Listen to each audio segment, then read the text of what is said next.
Welcome to our BAM Academy School Year 2025 and 2026, session number 5, Homiletics Part 3, Sermon Delivery, Techniques and Practical Guidelines. This is March 29, Saturday. Welcome to our topic for this day.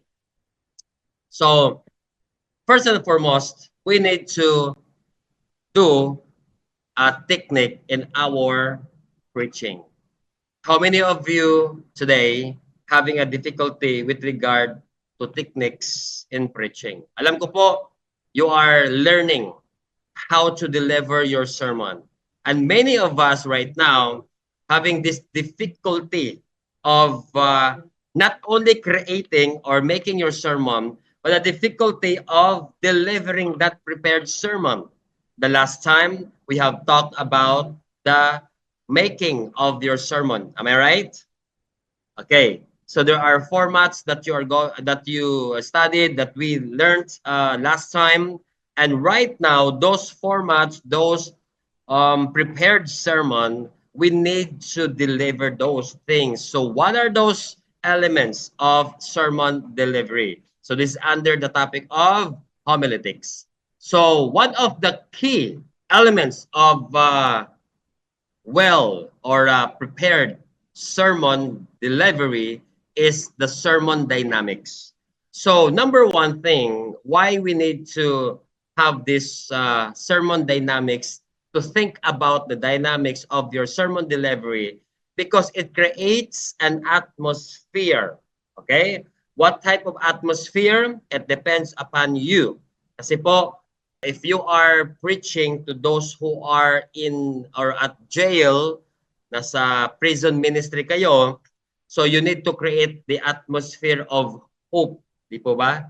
Yung may pag-asa na makakalaya sila, makakalabas sila. So depending on you, you ask the Holy Spirit what the Holy Spirit wants. But for those people inside the prison, they really want to be freed, di ba? So it means that you need to create the atmosphere where they could experience freedom, even not in the physical yet, but in the spiritual. So those are the things that you need to understand, that sermon dynamics, if you have got the proper and the right dynamics in your sermon, then it creates an atmosphere, okay? Meron pong ambience po yan. At ang mga tao ay madadrag to hear you. Yan po ang homiletics eh. The art po yan eh. Kailangan natin silang iparinig, makarinig sa mga sasabihin po ninyo. And then, number 2, it lead the moment. It means that if you have the right dynamics in your sermon delivery, it lead the moment. Hindi po kayo mahuhuli. What I mean about leading the moment is that people are going to listen to you. People are going to give you their time, give you their ears, because you are the one leading the moment. So you need, as a speaker, as a preacher, or encourager, or a teacher, whoever the speaker must lead the moment.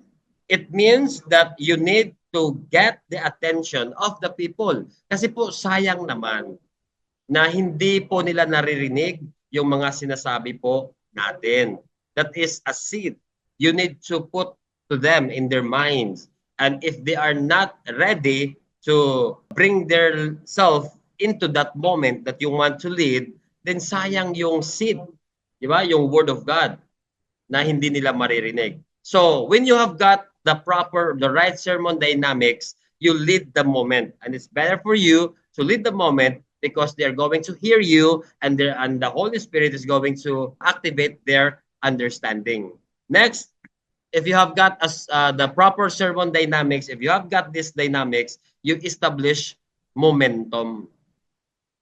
Alam niyo po, to God be all the glory. Whenever I teach, this is the thing that I am asking the Holy Spirit to build up or to be established whenever I am teaching. A momentum.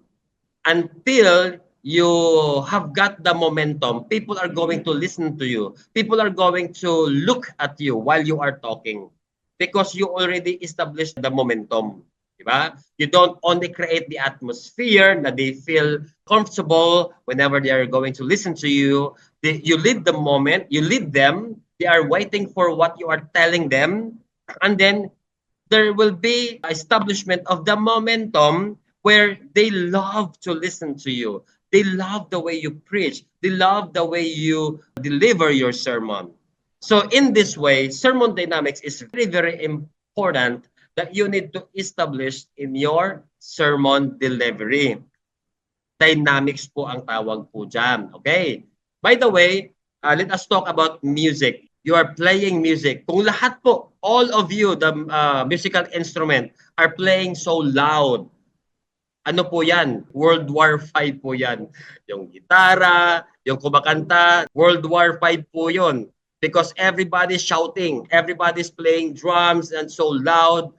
But if you put dynamics in your music, in the instrumentalist, in the musician, while somebody's singing and then all of those musical instruments, the volume or the loudness of their musical instrument will be minimized. So it means that the voice will be heard. And then if there is an ad-lib with the guitar or the electric guitar, and then the bass guitar will lower down, will be turning down their volume, and then the drums, and then the keyboard, to let the guitarist or the lead guitar to be heard. Diba? If that's the time of the bass guitar to, show their solo moments, and then everybody will give way. So that is all about dynamics, the loudness and the softness, the volume. So that's called dynamics. In our sermon delivery, it also the same. You need to know your dynamics. Hindi lang po yung lahat po ng mga sasabihin nyo pareho lang ng tono, walang preno-preno, di ba? Parang go signal lang yung mga preaching natin, then that would be a problem. Sermon dynamics, yung mga pitch control natin, yung lowness and highness of your pitch. And many of you that are here, I believe, your style of preaching is like high pitch. Mga kapatid, alam niyo po, ang Diyos natin ay mabuti. And God is good all the time. Hallelujah, praise the Lord. Remember, 1 hour, sumisigaw kayo? Diba? 1 hour you're shouting. What will happen to your vocal cord? Diba? It will be destroyed. What happened to the eardrum of the listener? Diba? If you're always shouting. Well, in a way, depending on the crowd and depending on your style, diba? Kasi meron naman po talaga, there are some, especially the evangelists sa crusade, they are shouting like in a way of open crowd. Kapag open crowd po yan, most of the time you are shouting. Style po yan. Hindi po pwedeng, kaibigan, tayo po yung makinig. Hindi po yan eh. Kapag open crowd crusade po yan, my brothers and sisters, talagang sisigaw ka. So depending on the crowd, pero may preno po yan. There must be a dynamics. There must be a control of your pitch. So depending on your crowd, depending on the area of where you are sharing your sermon, you are going to use that one. Okay? So apply the way you speak to the people depending on the crowd and depending on the venue. Your pitch must be controlled.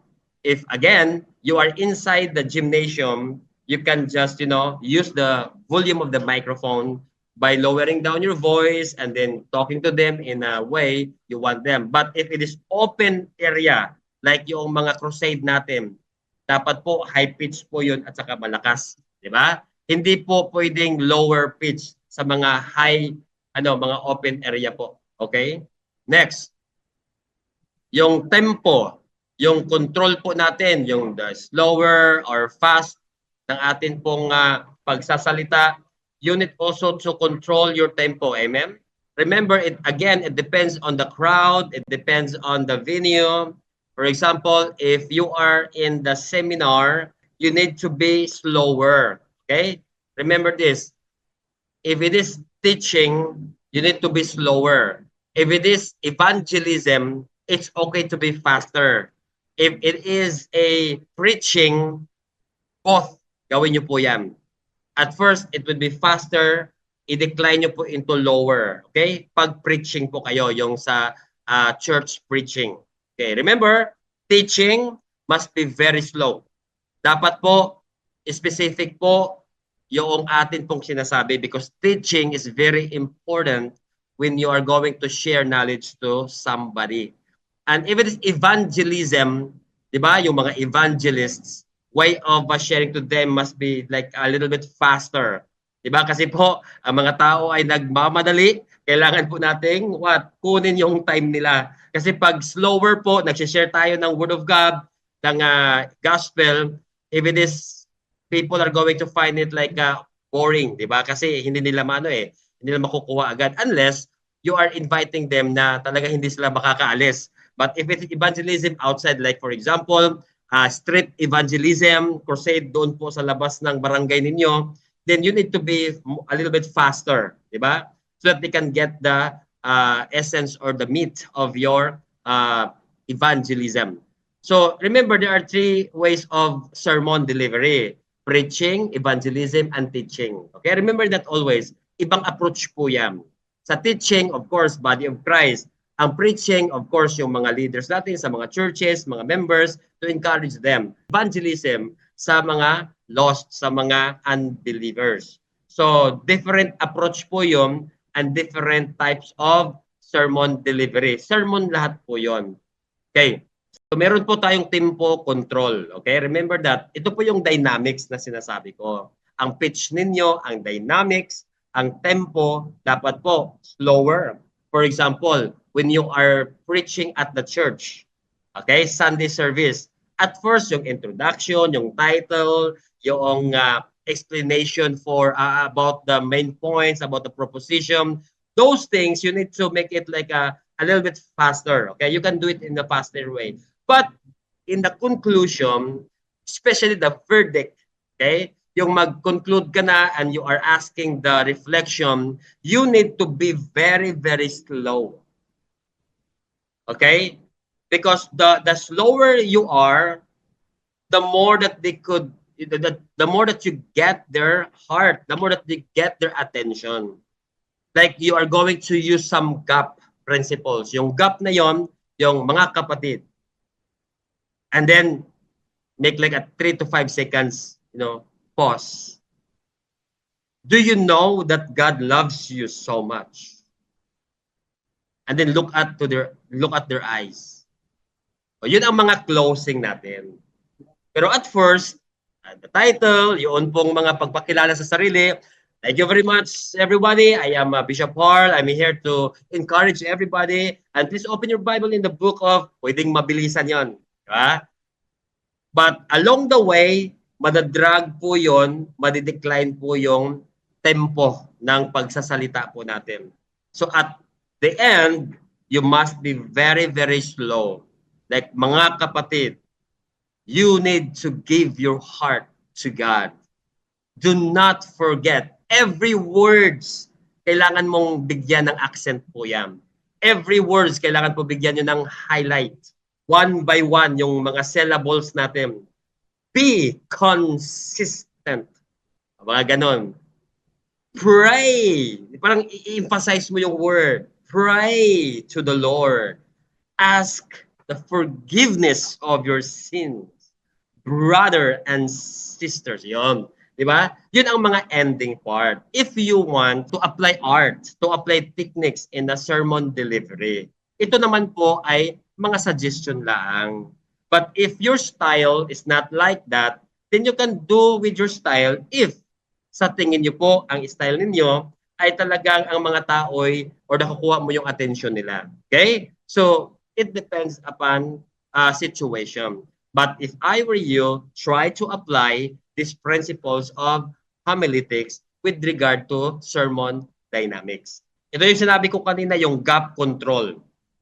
Do not be afraid to pause for a while and think. Diba? Do not be afraid, okay? Just apply.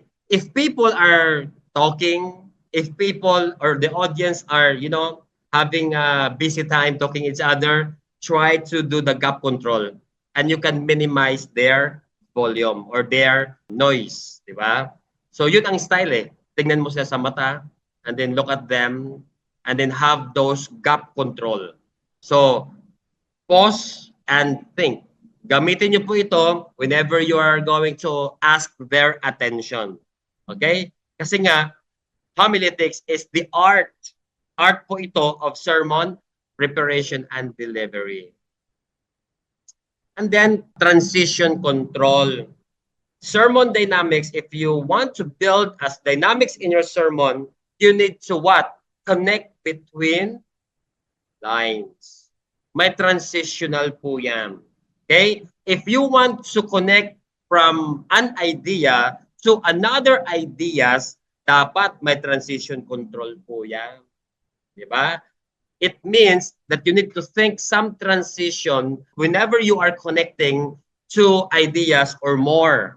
Okay? Like for example, yung proposition ninyo and you want to connect this one to your main points. Diba? For example, how God shows love to you. Number one, you want to know about it? Diba? May mga questions, may mga transition that you can apply to connect your idea to the previous one. Hindi po dapat yon mawala. Hindi po dapat yon parang ibang usapan na naman. Iko-connect po natin yan. So yan po ang apat na sermon dynamics techniques po so that your delivery of your sermon in a way that you want people to understand what you are talking about. And most of all, people are going to listen to you. A while ago, I told you that you need to let the people hear you because sayang naman that you prepared an hour, you put an effort on it, you put your time to prepare a sermon, and then when you deliver a sermon, nobody's listening to you. Unfair in our side that we prepared lots of our effort and even we pray for the Holy Spirit to help us. It means to say that preach lang tayo ng preach. Ang iniisip natin, makinig kayo o sa hindi. If you listen to me or not, as long as I am preaching to you, it's up to you. Impyerno kayong lahat. Ay, hindi naman gano'n, ha? Wag, it's not our intention. Parang bahala kayo sa buhay mo. Hindi po tayo gano'n. We need to love the people. If they are not listening to you, perhaps there's something problem in your delivery of your sermon. Diba? That's why you need to learn techniques in sermon delivery. If you want to show to them that you need their attention, be strict. You need to pause for a while and look at them. If they are noisy, look at them. Show to them that you need to be respected. Okay? If that demands or that warrants their attention. Because if it is very important, the message, then ask their attention. Hello? So you need to see to it that they hear you. Because that's the word of God. And it's up to the homiletician, the speaker. You have got the control. You have got the platform. You have got the authority na pwede nyo pa pala silang ipa-silent, ipatahimik. In what way? By doing this, all of the things, that techniques that I have told you, especially yung mga pause, kapag may nagsasalita doon, tingnan nyo po yung nagsasalita, di ba? Yung while they are talking, look at them. Totoo po yan. Because they will really listen to you, and it means that you warrant this, their time, that they will give it to you. So it means that you as a homiletician, you as the spokesperson of God, you need also to be responsible. Not only just sharing the word of God, it's up to them if they listen to you or not. No, that's not how we do in our preaching. We need to see to it at least you have done our part. If they will never listen to you, then it's their problem. Anyway, techniques lang naman po ito. And if you have got your own style, then it's up to you. Apply all of this po, and you will see how beautiful would be your delivery of your sermon would be. Rules of homiletician. You need to touch the heart of the people. Rules po yan ng homiletician, ha? Touching the hearts of the people. Because if you touch the heart of the people, they definitely give their minds to you. And if they give their minds to you, they understand. And if they understand, they will give their hands to you. Amen? So, you need to touch the hearts of the people and develop the minds of the people. And lastly, moving the hands of the people. Yan po ang perfect rules of an homiletician. Okay? Touch the heart of the people first. Huwag niyong sabihin, kailangan nating mag-fasting. No, not yet. You need to touch their heart. In what way? Ask the Holy Spirit. Ano yung word ng Panginoon? Whatever the food for their soul. Kaya nga ang word of God is the food of for their soul. In Matthew chapter 4 verse 4 it says that man shall not live by bread alone but by every word that proceeds from the mouth of the living God. It means that a person's soul needs the word of God for decision making, for their emotion to be comforted, for their minds to be what? Enlightened, and for their hearts, of course, to be guided. So when you are going to share the word to the people and it touches their hearts, then they are going to give you their minds. And then their minds, they will understand your proposition, your main points, and then from that, because they understood it, those things already, they're going to be what? Following whatever God warrants them to do. For example, you are going to ask for a time, 3 days fasting. So it means that do not tell them yet, unless they are all your leaders already. But if you are just an invited guest, di ba? Hindi mo pa sila kilala, hindi ka pa nila kilala. So you need to what? Touch their heart first. So that's how you prepare your sermon. That's how you deliver your sermon. Focus on their heart first. And if they smile at you, if you see them like gumaganon-ganon sa amen, amen. Medyo at least mga 80% nag-agree na sa'yo while you are sharing the sermon, share the points that they could develop in their minds. Diba? Yung mga points mo nang ibibigay. Habang amen na sila, and then you can ask them, kaya ba natin ito? And that's a part of your summary, conclusion, and verdict. So we can do the 3 days fasting. Di ba? Dati sabi nila, ayaw ko. Ngayon sabi nila, yes, I will do it for the glory of God. You touch their heart already. You develop their minds. It means that they understood already. And that's the time that they will give their time. They will give their finances. They will give their lives, their body, for whatever God wants them to do. Like, for example, yung sinabi ko kanina, 3 days fasting. So, perfect yung encouragement mo. Perfect yung pag-deliver mo ng sermon because they were touched, they understood, and now they decide to commit themselves, whatever God instructed them, or the revelation, direction na binigay ng Diyos sa grupong iyan or whatever, a certain ministry na pinag-encourage po ninyo. Okay? So yan po ang rules of the homiletician. Again, touching the hearts of the people. Next, developing the minds of the people. And lastly, moving the hands of the people. Soul-bearing. Alam niyo po, the way that we share the sermon, I mean the content of the sermon, it has a soul-bearing. Bearing, it means that you have got a communication to the soul of the listeners. Yung emotions po nila and mental conditions of the listener. Yes, it's good. It's true that by the power and the might of the Holy Spirit and these spiritual things that you are sharing, it will have a soul bearing. Ibig sabihin po, they will be comforted. Meron pong nangyayari sa kanilang emotion. Some of them are crying. Some of them are having those joy, di ba, happiness. Alam niyo po, iba-iba ang mga soul-bearing depending on the need and the situation of the listeners. Ibig pong sabihin, whenever these people hear you, the message has a soul-bearing. Huwag niyo pong sabihin na, I don't care what you feel, I don't care what you think. Hindi po yan. Dapat po as a speaker, we care of the people, the welfare of the people. Diba? Yes, the word of God must be used, must be there to rebuke, reproof, direction, instruction, correction, but you need to take care the hearts of the people. You need also to what? Know that there will be a soul bearing. whenever you are preaching, naaapektuhan po talaga yung emotion ng tao.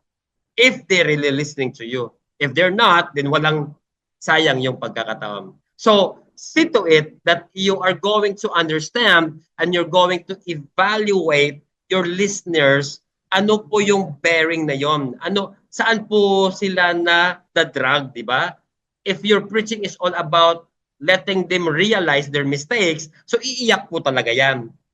If these people are happy, something wrong, di ba? Parang there's something wrong in your sermon. Bakit hindi sila umiyak? If you are preaching about forgiveness, if you're preaching about not necessarily a crying with tears, but mafe-feel mo yun eh. You must be an evaluator, a very sensitive person that after your sermon, your objective must be clear to you.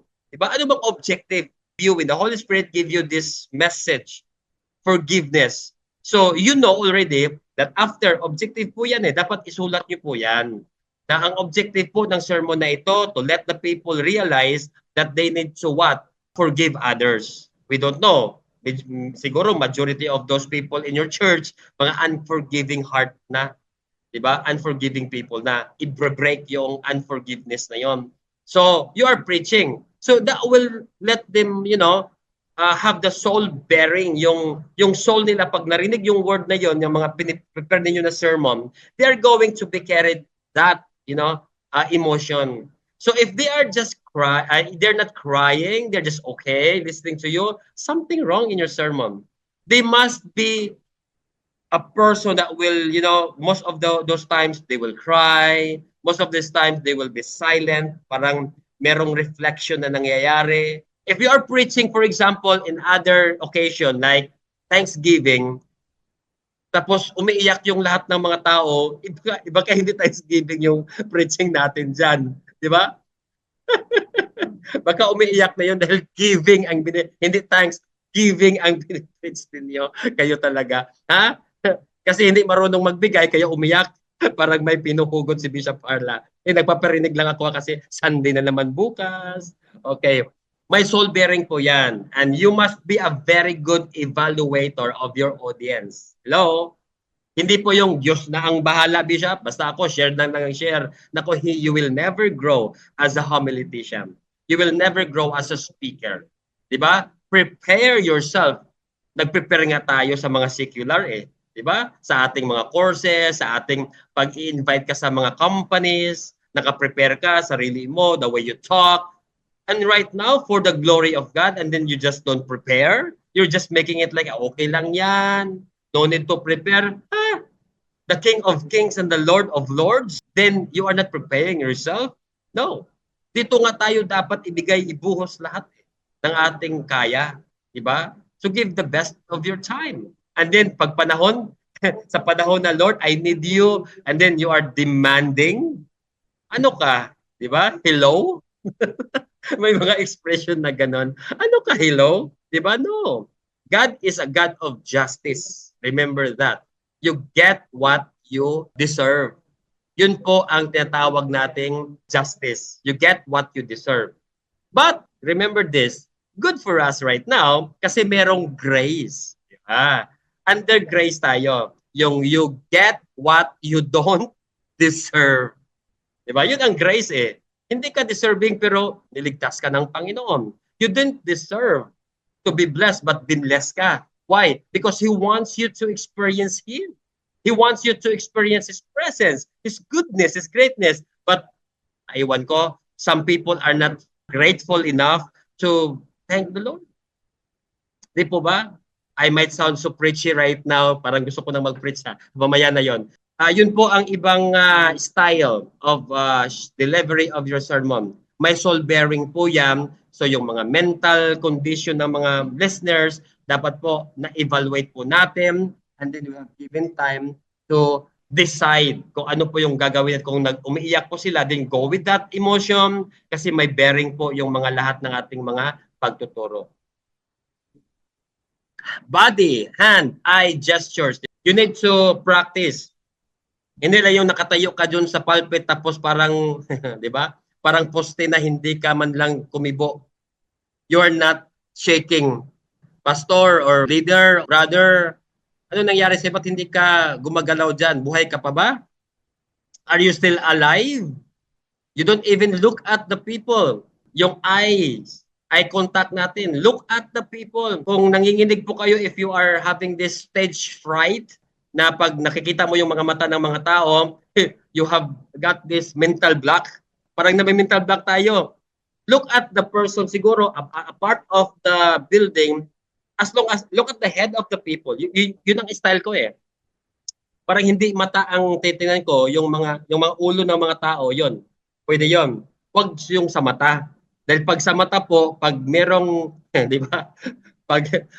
Pag mata ang titingnan ninyo, tapos yung nautangan mo ang natingnan na na timing, anak ko, lahat ng mga content ng sermon mo, malilimutan mo na. Ha? Malilimutan natin yon. Pag sabi mong, the Lord is good, tapos timing yung nautangan mo, sabi mo, the Lord is good all the time. Di ba? Sabihin mong, there is a time for everything. Anong ibig sabihin nun? A time to pay and not to pay? Ha? Smile muna dyan, seryoso kayo ha. Do you know that there are times that technique po yan, okay? For me, kapag mga professional, mga ulo po ang titingnan ko dito po, hindi po yung mata. May mga ganon. Pero wag naman isang bubong lang titingnan mo. Sabihin ng mga tao, andito po kami, pastor, andito kami. Ha? Andito po yung kausap nyo, pastor. Don't look at the ceiling. Di ba? You must. Di ba? The Lord is good to you. Ano yung ceiling? Ang good? Hindi, ganon.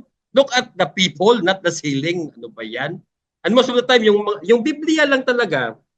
Open your Bible in the book of hanggang natapos na yung Biblia lang ang titingnan. Ano yan? No? Hindi po ganun ha.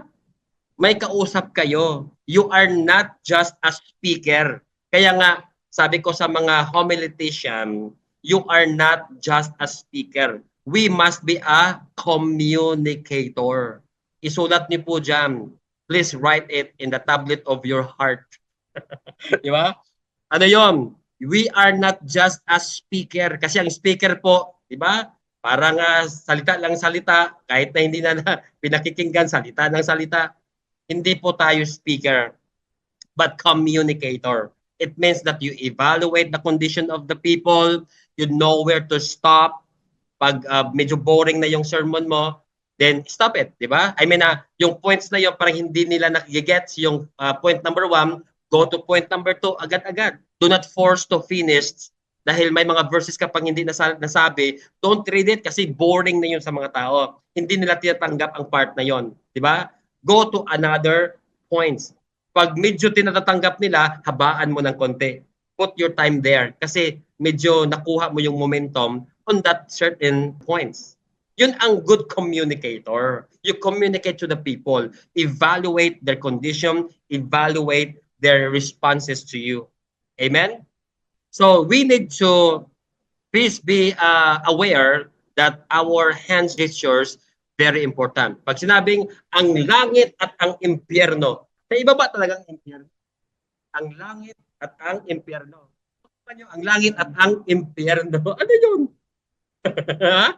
Ang bahay ninyo, impyerno, ganon. Oo, Bishop, sabi ng nanay ko, aalis na ako sa bahay nating impyerno na ito. O, di ba? Hindi po yan. Hand gestures must be what? Acted well. Okay? We the people. Yung kamay natin, we, dapat nakaganon. Diba? Hindi yung we the people. Ang kamay natin nakaganito lang. Hindi. Dapat we nakaganon. So, you need to practice your hand gestures because that means a lot to the people who are not listening. Okay? For the people who are listening, then it's okay not to do anything in your hands. But for the people who are not really listening to you, it means a lot to them to understand you. Diba? Stop! Ganun. Yung stop tayo mga... Anong stop? Nag-go yan eh. Diba? Stop, stop. Ganun. Hindi yung stop tayo mga kapatid. Ano stop? Iba naman yun. So you need to practice whatever you say, you need to do some signal, hand signal. So mas naiintindihan tayo, people can understand you better if you do some hand gestures. Yung mga eye contact natin, yung mga body gestures from left to write. Okay? Okay, technique din ito ha. When you are facing the crowd, remember, pag sinabi niyong you need to preach the gospel even in your right and in your left. To your right or to your left. Pero if you are the one facing the people, ang left po ninyo is their right. Ang right po ninyo is their left. Tama po? So you need to understand that when you say, look at your right, it means to say that's your left as the speaker. Okay? So kailangan niyo po yan kasi look at your right tapos ginanon mo dito sa talagang right mo, i-left sa kanila yon, harap nasa harapan ka kasi eh. You are facing to them. So dapat as a speaker, you need to be careful with those body gestures ninyo.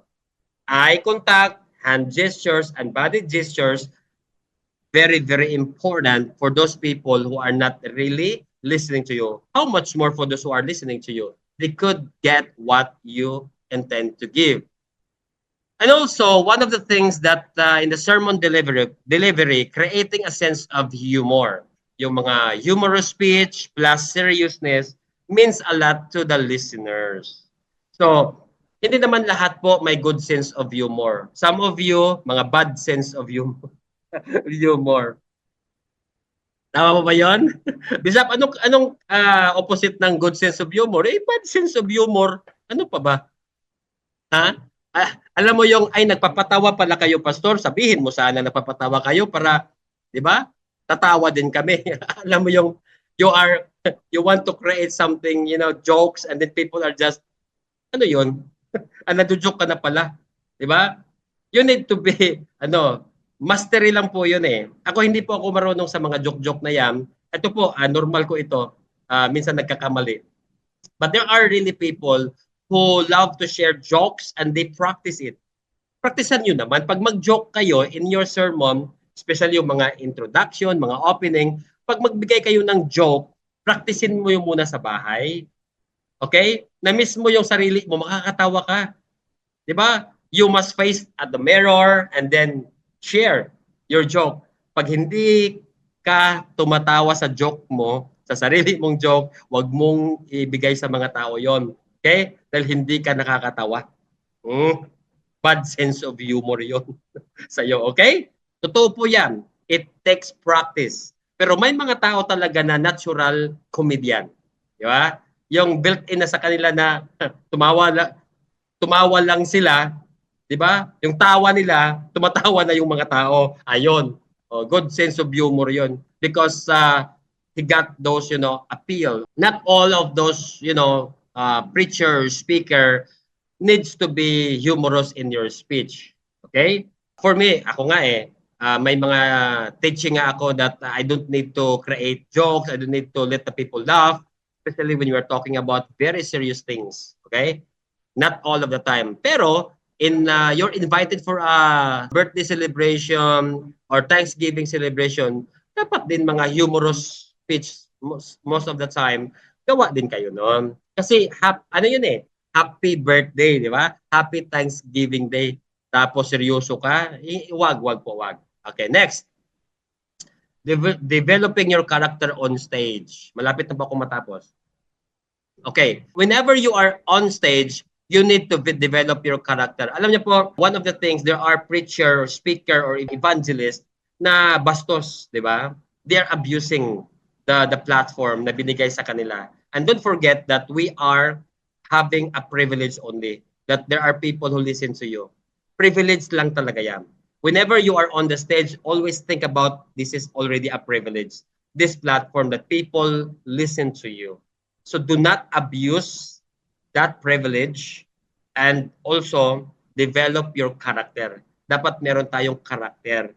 Learn how to respect people, learn how to honor those who invite you. Do not forget when you are invited, acknowledge the person who invited you.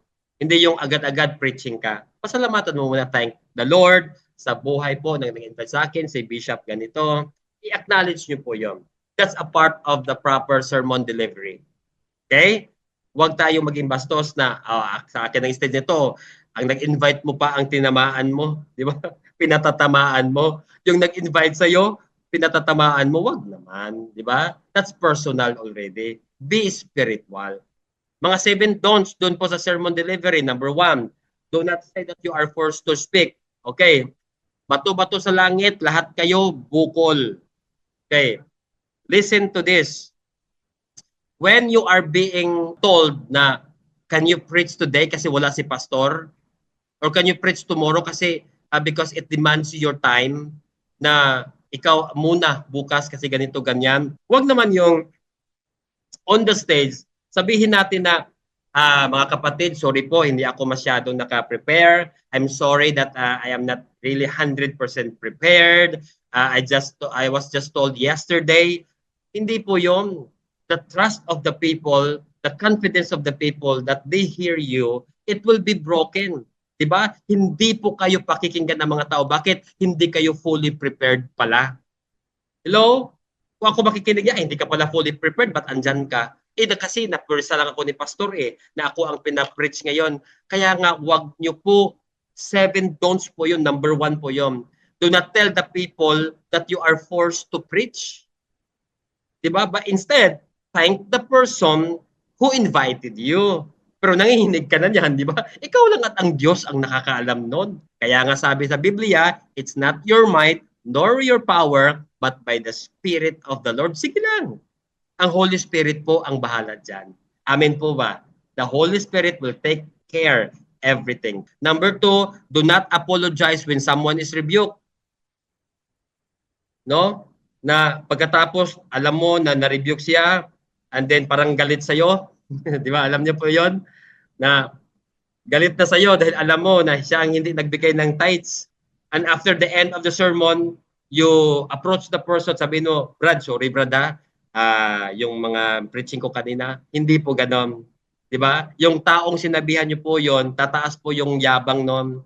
Okay lang pastor, sana next time hindi mo nagawin yon. At talaga, nako, ipapunta niyo po yun sa Temecula, USA.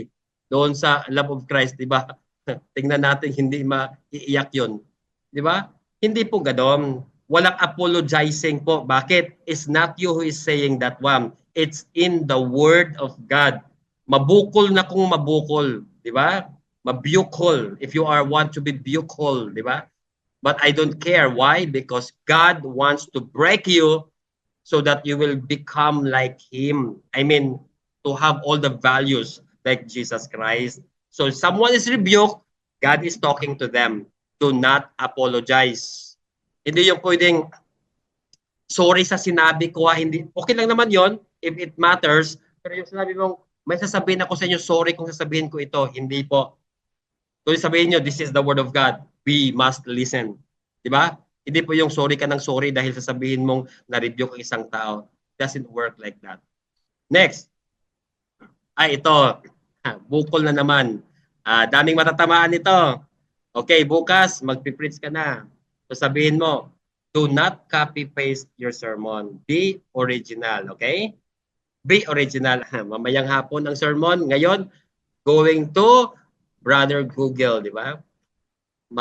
Pupunta na sa Google, and then sino pang nagsalita noon, ang title, lahat ng mga ganon ay nasa Google na lahat. So if you want to really preach, you must be original. Kaya nga meron tayong homiletics kasi tuturuan natin ang bawat isa to be original. Paano paggawa ng title, ng proposition. By the way, next week po I'm going to share with you about yung actual preparing the sermon. Okay? Series po ito ng homiletics muna tayo.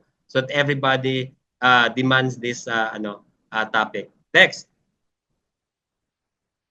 Do not stay too long at the pulpit. Okay?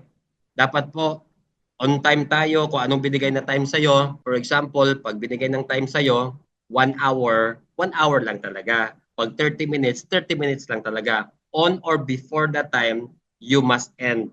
Okay? Especially kapag kayo po especially if you are only invited. Okay?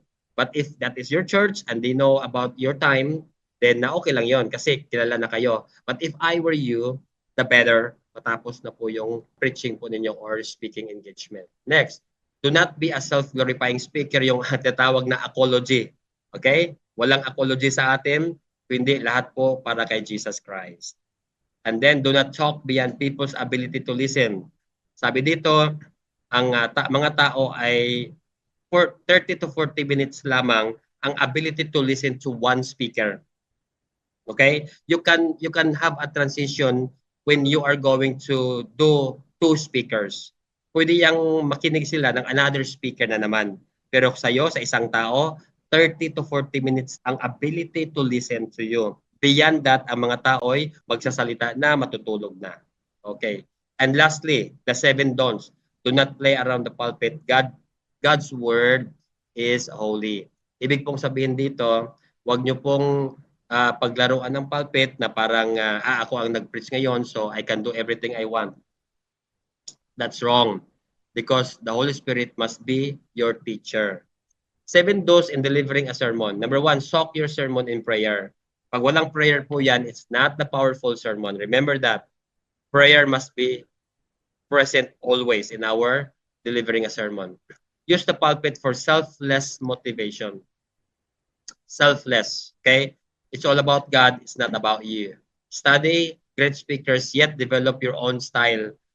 Yet pwede tayong makinig kay Bishop Harl, kay Bishop Joey, Bishop Maffy, or whoever na mga styles po nila. Pero, ask God, ano yung talaga yung style natin? Okay? Meron talaga tayong perfect style for you. Build an eyes-to-eyes contact during delivery. Yun po ang sinabi ko kanina na kung hindi nyo po kayang titingin sa mga mata nila, then look at their heads. Yun ang style eh. Or yung friends po ninyo na laging yes and amen sa'yo. Yun ang lagi mong titingnan. Yung nag-a-agree sa'yo. Develop the modality of conveying thought. May mga mode po yan. May mga modality po yan. Another time natin pag-usapan po yan. Master your gestures with facial expression. Okay? Yung mga talagang bibig natin, pagkasabing our God is good, yung the way you talk, the way you express the words. Pag the Lord is good, dapat naka-smile ka. 'Di ba? Yung sasabihin mong, the Lord is good, and you're happy. Ito yung, the Lord is good. Ba't ka umiiyak? Good pala ang Panginoon. 'Di ba? Anong iniiyak mo? Dahil hindi good sa buhay mo. Iba talaga yung may hugot ba? Na the Lord is good in spite of. Nakakapagbigay ng hugot, magandang hugot sa buhay natin yun. And lastly, establish the verdict. Ang verdict, mga dos po yan, mga kailangang gawin sa sermon delivery na meron pong verdict. Ang verdict is a way of reflection. Yung ano po yung mga responses. Before you end your sermon, dapat po napagbigay natin ng panahon ang mga taong makapag-decide. Usually, ang ginagawa natin, brothers and sisters, brothers and sisters, you have heard the instruction of the Word of God. What is our response for today? Then, sa huli, I don't know about you, but if I were you, I am going to forgive. Diba? Depending on the topic, I'm going to pursue or to continue whatever God has started in my life. Parang bigyan mo sila, kung hindi sila makapag-decide, help them to decide by telling them, if I were you, di ba parang ganun ba? Ganun yung paparaan ng pagkuha ng verdict that they could decide doon sa proposition po ninyo na binibigay sa kanila. Okay? So these are the 7 do's in delivering a sermon. Soak your sermon in prayer, use the pulpit for selfless motivation, study great speakers, yet develop your own style, build an eyes-to-eyes contact, develop the modality of conveying your thought, master your gestures with facial expression, and establish the verdict. Don't worry po, meron po tayong PDF file po dito na isi-send sa emails po ninyo. So thank you very much. Session number 5, homiletics, sermon delivery, techniques and practical guidelines in sermon delivery. Palakpakan po natin ang bawat isa. To God be all the glory! Amen. To God be all